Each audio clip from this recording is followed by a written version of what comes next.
Y இந்த தம்பிக்கு best trainer of the award ஏன் கொடுக்கணும் அப்படிங்கிறது ஃபர்ஸ்ட் தெரிஞ்சுக்கணும். ஆக்சுவலி பார்த்தீங்கன்னா நான் சொன்ன ஒரே வார்த்தை, தம்பி ப்ராக்டிஸ் பண்ணணும் அப்படின்னு சொன்ன ஒரே வார்த்தை அஸ்யூஷுவல் 2 மாசத்துக்கு முன்னாடி சொன்ன தம்பிகிட்ட இன்ன வரைக்கும் அந்த வார்த்தையை நான் ஃபாலோ பண்ணுவோம் ப்ரோன்னு சொல்லிட்டு இன்ன வரைக்கும் சார்ட் ரெகுலர் டெய்லி அப்படிங்கிற போய் இருப்பாங்க. அந்த ஒரு டெடிகேஷனுக்காக தம்பிக்கு இந்த அவார்டை டெடிகேட் பண்றேன்.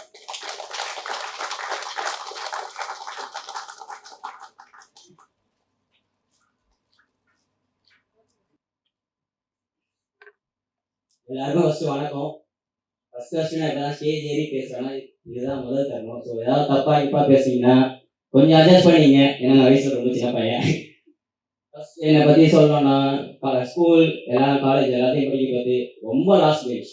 லாஸ்ட் எந்த அளவுனா கிளாஸ் வச்சுக்க மாட்டாங்க, வெளியே தூக்கி விட்டுருவாங்க. ஏன்னா உள்ள இருந்தா நான் டிஸ்டர்ப் பண்ணுவேன் அப்படின்னு. ஏன்னா நானும் அந்த மாதிரி தான் நிறைய தருணத்துல இருந்திருக்கேன்.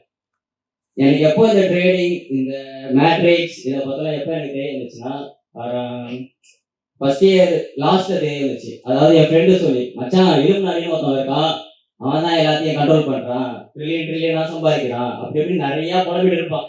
அப்பெல்லாம் எனக்கு அந்த அளவுக்கு பெருசா புரியல. அதுக்கப்புறமா கொஞ்ச நாள் கழிச்சு அப்படியே நான் ஃப்ரெண்ட்ஸோட சின்ன சின்னதாக பிசினஸ் பண்ணிருந்தேன். அந்த டைம்ல அந்த காசு கொடுத்த ஆசை இருக்கு எப்பா, யாராலே எதுவுமே சொல்லவே முடியாது. அந்த காசு இருந்தா இந்த உலகம் ஒன்று, அந்த காசு இல்லைன்னா இந்த உலகத்துக்கு நீ ஒரு அடிமை. அது எனக்கு எப்போ புரிய வச்சுன்னா என் கையில காசு வர பார்த்து.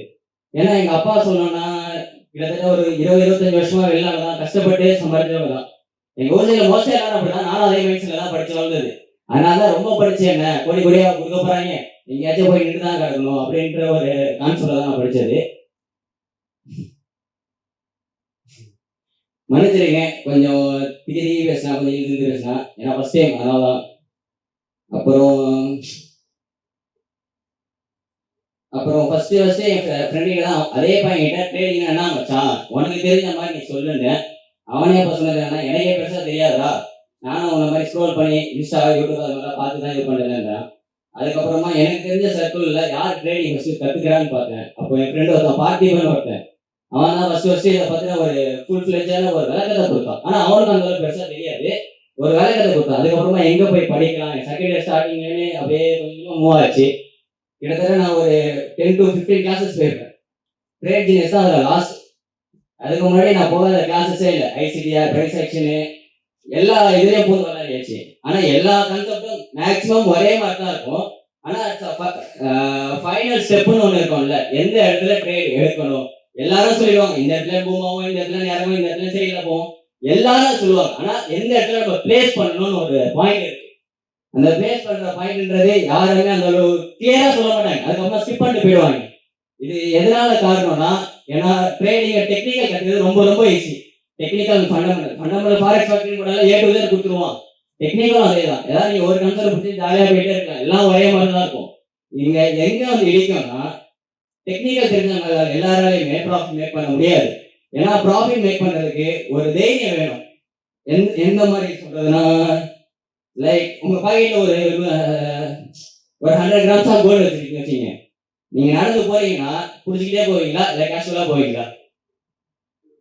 கண்டிப்பா பயம் இருக்கும், எல்லாருக்கும் பயம் இருக்கும். ஏன்னா ஒரு 100 கிராம் கோல்டு என்ன இருக்கு ரேட்டு, அரௌண்ட் 9.5 lakhs, ஒரு 10 லட்ச ரூபா வருது.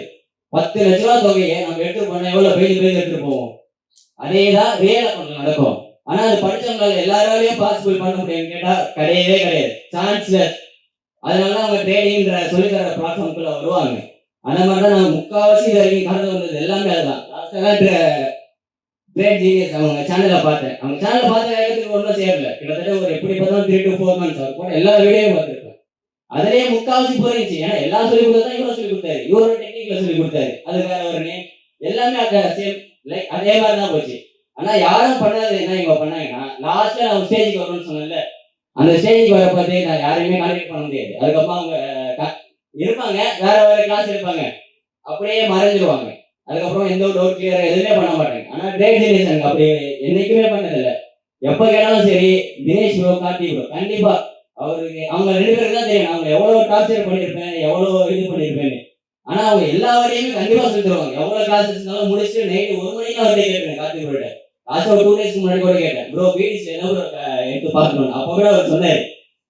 இது எதனால சொல்ல வரேன்னா ஒரு சப்போர்ட் எவ்வளவு நாள் எவ்வளவு தூரம் வரைக்கும் அவங்களுக்கு கொடுக்க முடியுதுன்னு ஒரு விஷயம் முக்கியம், அது ரொம்ப முக்கியம்.